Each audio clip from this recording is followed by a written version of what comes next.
അന്നത്തെ ദൈവമായിട്ട് കരുതിയിരുന്നൊരു സമയം ഉണ്ടായിരുന്നു പണ്ട് കേട്ടോ. കാരണം എന്ന് വെച്ച് കഴിഞ്ഞാൽ അത്രയും എഫേർട്ട് ഇടണമായിരുന്നു അവരുടെ വയറ് നിറച്ച് കഴിക്കാൻ വേണ്ടിയിട്ട്. പണ്ടത്തെ കാലത്തൊക്കെ അത്രയും എഫേർട്ട് ഇടണമായിരുന്നു. ഞാൻ കേട്ടിട്ടുണ്ട് കേട്ടോ.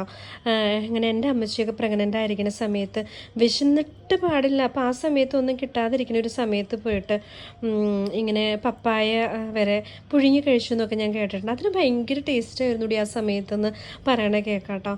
പക്ഷേ ഞാനിപ്പോൾ അത് ആ കഥ പറയാൻ കാരണം എന്ന് വെച്ച് കഴിഞ്ഞാൽ ഇപ്പോൾ ചിലപ്പോൾ നമ്മുടെ വേണ്ടപ്പെട്ടവർ, നമ്മുടെ അമ്മയാവാം, നമ്മുടെ ഭാര്യയാവാം, അല്ലെങ്കിൽ നമ്മുടെ മരുമക്കളാവാം, മക്കളാവാം, ആര് തന്നെ ആയിക്കോട്ടെ, അവരുണ്ടാക്കി കൊണ്ടുവരുന്ന ഫുഡിന് വളരെ മുൻവിധിയോട് കൂടിയിട്ടോ അതല്ലെങ്കിൽ ഭയങ്കര ക്രിട്ടിസൈസ് ചെയ്യുന്ന ഒരുപാട് ആളുകളെ ഞാൻ കണ്ടിട്ടുണ്ട് കേട്ടോ.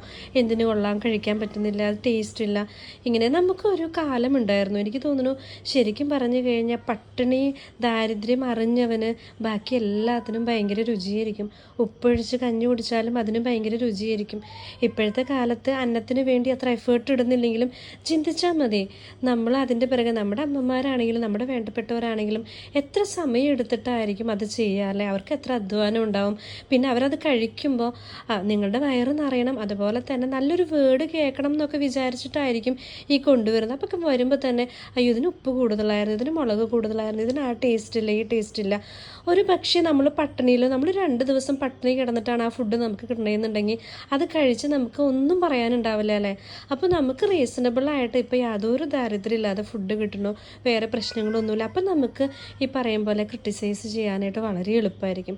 നമ്മളത് ചെയ്യരുത് കേട്ടോ. കാരണം അവരുടെ എഫേർട്ടിനെ നമ്മൾ മാനിക്കുക. പിന്നെ ഓപ്ഷൻസ് ഉണ്ട്, നമുക്ക് സജഷൻസ് പറയാം. പക്ഷെ അതിനൊരു മര്യാദയുണ്ട്. അത് എപ്പോഴെങ്കിലും നമുക്ക് കാണുമ്പോൾ അല്ലെങ്കിൽ പിന്നീട് എപ്പോഴെങ്കിലും നമുക്ക് പറയാം, ഇന്ന ഫുഡിൽ ഇത് ഇച്ചിരി കൂടുതലായിരുന്നു കേട്ടോ, അങ്ങനെ നമുക്ക് പറയാം.